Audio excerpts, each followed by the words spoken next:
রাজ্যের মুখ্যমন্ত্রীকে ফের নিশানা করলেন অভয়ার বাবা। মুখ্যমন্ত্রী সৎ হলে তার আদালতের রায়ের কপি পড়ে ইস্তফা দেওয়া উচিত বলেও মন্তব্য করেন তিনি। রবিবার ২৬শে জানুয়ারি সাধারণতন্ত্র দিবসের দিন মুখ্যমন্ত্রীকে নিশানা করে অভয়ার বাবা বলেন, আমার সেই ক্ষমতা নেই। কোনো সৎ ব্যক্তি হলে রায়ের কপি পড়ে মুখ্যমন্ত্রীর পদ থেকে ইস্তফা দিতেন। আদালত যেভাবে তার সরকার ও পুলিশ প্রশাসনের বিরুদ্ধে অভিযোগ তুলেছেন তাতে তার পদত্যাগ করাই উচিত। তিনি বলেন, আমার মেয়ের ন্যায় বিচারের জন্য আমার যা যা বলার দরকার বলবো। তাছাড়া এই অবস্থায় আমার বিরুদ্ধে কথা বলে কেউ আমাকে বিভ্রান্ত করছেন কিনা সেটাই আমি কি করে বুঝবো। ফিরহাদ হাকিম বা কুণাল ঘোষ এর মতো তৃণমূল নেতাদের এই মন্তব্য তাদের দলের একটা স্ট্র্যাটেজি হতে পারে বলেও মনে করেন অভয়ার বাবা। কিন্তু নিজের বক্তব্য রাখতে গিয়ে অভয়ার বাবা স্পষ্টত মুখ্যমন্ত্রীর পদত্যাগ করা উচিত বলে দাবি করেন। কি বলেছেন অভয়ার বাবা শোনাই আপনাদের।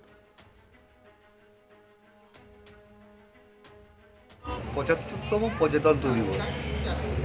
প্রজাতন্ত্র দিবসটা কি এই অর্থটা সবার আগে ওনাকে জিজ্ঞেস করবো না। এবং আমি তো কালকে থেকে বারবার একটা কথা বলে যাচ্ছি, রায়ের যে রায় শিয়ালদা কোর্ট যে রায় দিয়েছে সেই রায়ের কপিগুলো ওনারা ভালো করে পড়বেন এবং তারপরে আমার বিরুদ্ধে কোনো মন্তব্য করার প্রয়োজন পড়লে অবশ্যই করবেন। আমি যদি কিছু ভুল বলে থাকি, শিয়ালদা কোর্টের উপরে পূর্ণ আস্থা আমাদের ছিল এবং বিচারপতি সেই আস্থার উপর ভরসা করে বিচারপতি যে রায় দিয়েছেন সেই আস্থার পূর্ণ মর্যাদা দিয়েছেন বলে আমি মনে করি। এবং সেখানে প্রতিটা পৃষ্ঠায় সিবিআই, কলকাতা পুলিশ, পশ্চিমবঙ্গ সরকার, কলেজ কর্তৃপক্ষের বিরুদ্ধে যে সমস্ত কথাগুলো বলেছেন সেগুলো প্রশাসন ভালো করে দেখে যারা আমার বিরুদ্ধে মন্তব্য করছেন অবশ্যই আশা করব তারা এই সমস্তগুলো ভালো করে জেনে তারপরে আমার বিরুদ্ধে মন্তব্য করবে। প্রজাতন্ত্র দিবসে ওনার কাছে আমি শিখব না, একটু প্রজাতন্ত্র দিবস সম্বন্ধে আমার একটু অভিজ্ঞতা এবং শিক্ষা আছে আমার, এই কথাটা ওনার থেকে শিখব না আমি। এবং উনি আমার বিরুদ্ধে যখন মন্তব্য করবেন আশা করি শিয়ালদা, আমি যে কথাটা বলছি বারবার করে, শিয়ালদা কোর্ট যে রায় দিয়েছে সঞ্জয়ের বিরুদ্ধে এবং যে রায়ের কপিগুলো দিয়েছে ১৭২ পাতা, সেটা উনি একটু ভালো করে দেখে নিয়ে তারপরে আমার বিরুদ্ধে যে কোনো মন্তব্য করবেন, তাহলে আমারও ভালো লাগবে। এবং আমি যদি কোনো ভুল বলে থাকি বলবেন, আমি অবশ্যই স্বীকার করে নেব। অভয়ের বাবা স্পষ্টতই মুখ্যমন্ত্রীর বিরুদ্ধে তার যে অবস্থান, মুখ্যমন্ত্রীর বিরুদ্ধে অভয়ের বাবার যে অবস্থান সেটা স্পষ্ট করলেন এবং বললেন শিয়ালদা কোর্ট অভয়ার যে রায় দিয়েছেন তার প্রতি পূর্ণ আস্থা রয়েছে এবং প্রত্যেকটি পর্যবেক্ষণ, আদালতে বিচারকের যে পর্যবেক্ষণগুলো সেই পর্যবেক্ষণগুলো মুখ্যমন্ত্রীকে পড়তে বললেন। এবং তারপর তার মত হচ্ছে গিয়ে এই সাধারণতন্ত্র দিবসের কি মানে সেটা নিয়ে তাকে বোঝাবার মতন কিছু নেই। তিনি সাধারণতন্ত্র দিবস সম্পর্কে বেশ ভালোই জানেন, যদিও এটাই প্রথমবার নয়। এর আগেও আদালতের রায় বেরোনোর পর মুখ্যমন্ত্রীকে নিশানা করেছিলেন অভয়ার বাবা। আরজিকর কাণ্ডে শিয়ালদা আদালতের রায়ের বিরুদ্ধে হাইকোর্টে গিয়েছে রাজ্য সরকার। দোষী সাব্যস্ত সঞ্জয় রায় চরম শাস্তি চেয়ে উচ্চ আদালতে দরবার করেছে রাজ্য সরকার। রাজ্যের এই পদক্ষেপকে অতি সক্রিয়তা হিসেবেই দেখেছিলেন অভয়ার বাবা মা। এমনকি এই ঘটনায় মুখ্যমন্ত্রী গেম খেলছেন বলেও মন্তব্য করেছিলেন তারা। এ নিয়ে আবার রাজ্যের মন্ত্রী ফিরহাদ হাকিম ও তৃণমূল নেতা কুণাল ঘোষ অভয়ার বাবা মাকে পাল্টা নিশানা করেন। অভয়ের বাবাকে সহানুভূতি দেখিয়েও মন্ত্রী হুঁশিয়ারি দিয়ে জানিয়েছেন, সন্তান হারানোর শোকে এমন কিছু বলা উচিত নয় যা তার এখতিয়ারের বাইরে। বিরোধী দল তাকে নিয়ে রাজনীতি করছে বলেও মত ফিরহাদ হাকিমের। তৃণমূল নেতা কুণাল ঘোষ মন্তব্য করেন, চক্রান্তকারীদের মুখপাত্র হয়ে গিয়েছেন অভয়ার বাবা মা। মন্ত্রীর ওই বক্তব্যের পরেই এবার মুখ খুলেছেন অভয়ার বাবা। তার বক্তব্য, আজ ২৬শে জানুয়ারি ৭৬তম সাধারণতন্ত্র দিবস। এই দিনের তাৎপর্যটা কি সেটাই মন্ত্রীকে জিজ্ঞাসা করব। শোনাই অভয়ার বাবা কি বলেছেন, শুনুন। কালকে যে মুখ্যমন্ত্রী পদত্যাগ চেয়েছি ওই রায়ের কপির ওপর বেস করে কোনো ভুল করিনি আমি। এখনও বলছি, ওই যে রায় মুখ্যমন্ত্রী পড়ে তার ওই পদে থাকার অধিকার নেই।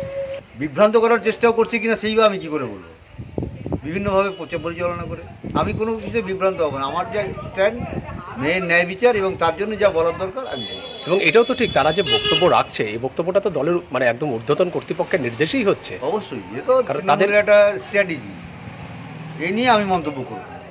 এই যে মুখ্যমন্ত্রীর পদত্যাগ দাবি করেছিলেন, এটা নিয়ে যে পদত্যাগ করা উচিত, যে আমি তো আবার বলছি রায়ের যে কপিটা ভালো করে যদি মুখ্যমন্ত্রী পড়েন, আমি যদি মানে আমার সেই ক্ষমতা নেই। যদি সৎ কোনো লোক মুখ্যমন্ত্রী হতো তাহলে সে পদত্যাগ করতো।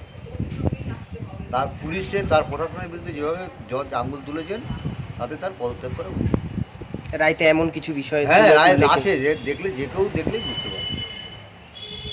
মানে এই যে বেতালের এই যে তৃণমূল নেতাদের যে বক্তব্য, সেটাকে কি আপনার যে মন্তব্য তার পদত্যাগ করা উচিত সেই রায়ের কপি পড়ে, এটাকে কোনোভাবে ডাইভার্ট করার জন্য? এখন হয়তো করতেও পারেন, এদের তো এটা উদ্দেশ্য আছে। আমরা যেহেতু বিভিন্ন পদক্ষেপ নিচ্ছি, আমরা বিচারটাকে ছিনিয়ে আনার চেষ্টা করছি, সেটাকে বিভ্রান্ত করার চেষ্টা করছেন কিনা তাই বা কী হয়ে যাবে। কারণ এই সমস্ত জিনিস তো আগে দেখেছি বহুবার, সেই অভিজ্ঞতা থেকে বলছি। আমার মেয়ের ব্যাপারে কী করছেন সেই ব্যাপারে বলতে পারবো না, তবে এই সমস্ত পরের মানুষরা, এটা আমি অনেক ক্ষেত্রে দেখেছি, সেটা হতেও পারে। আমাদেরই বিভ্রান্ত করছেন অন্য হয়তো এই সমস্ত বলে। অভয়ের বাবা মাকে মন্ত্রী ফিরহাদ হাকিম কি বলেছেন শোনাই এবার আপনাদের। পাগলে কিনা বলে, ছাগলে কিনা খায়, ওরা কি ওইখানে স্পটে ছিল? আর আপনি যে মানে আপনারা যেভাবে বলবেন বা প্রেস যেভাবে মিডিয়া ট্রায়াল করবে, তাতে তো হয় না। তার চার্জশিটে সেটা থাকতে হবে, তার কেস ডায়েরিতে সেটা থাকতে হবে। আপনি বললেন আমার মনে হলো, আর আমি আরেকজনকে নিয়ে গিয়ে জেল দিয়ে দিলাম, তা হয় না। তথ্য প্রমাণের ওপরে বিচারক বিচার করেন, এবং আমরা চাই যে সিবিআই যে তথ্য প্রমাণ দিয়ে সেটা যথেষ্ট নয়। যদি কলকাতা পুলিশ এর তদন্ত করতো, নিশ্চিতভাবে। ওনারা কিন্তু সিবিআই এর ভূমিকা নিয়েও চরম অসন্তোষ প্রকাশ উনি কী করেন আমি জানি, কিন্তু ব্যাপারটা হচ্ছে যে আমিও চেয়েছিলাম আমরা যে এটা একটা বিরলতম অপরাধ এবং তার ক্যাপিটাল পানিশমেন্ট, এটা আমরা সবাই চেয়েছিলাম, যাতে আমার কোনো মেয়েকে এইরকম খারাপ চোখে আর কেউ দেখতে সাহস না পায়। এটা আমরা সবাই চেয়েছিলাম। ওনার প্রতি আমাদের 100% সহানুভূতি আছে, কিন্তু এখতিয়ার বহির্ভূত কথা এটা ঠিক না। তৃণমূল নেতা কুণাল ঘোষ আরো এক ধাপ এগিয়ে অভয়ার বাবা মাকে চক্রান্তকারী বা বিরোধী দলের নেতা নেত্রীদের মুখপাত্র বলে দাগিয়ে দিলেন। কিন্তু তারা কিছু অন্ধ তৃণমূল বিরোধী বাম, অতি বাম এবং চক্রান্তকারীর কথায় বিভ্রান্ত হয়ে তারা সমানে তাদের অবস্থান বদলাচ্ছেন। মানে মাঝে মাঝে এমন দাঁড়াচ্ছে, আগে ওনারা ক্যামেরায় দেখে নিচ্ছেন এটা কোন চ্যানেল বা কোন কাগজ, তাদের পলিসি অনুযায়ী ওনাদের স্টেটমেন্টটা হবে, তাহলে সেটা দেখানো হবে। মানে তারা আগে ক্যামেরার লোগো দেখে নিচ্ছেন যে এটা কোন চ্যানেল, তারা কোন অ্যাঙ্গেলে খবর করে। এ বিষয়ে আপনাদের মতামত কি জানাতে ভুলবেন না। দেখতে থাকুন আজ তাক বাংলা, সাবস্ক্রাইব করুন ইউটিউব চ্যানেলটি, বেল আইকন প্রেস করুন নোটিফিকেশন পেতে।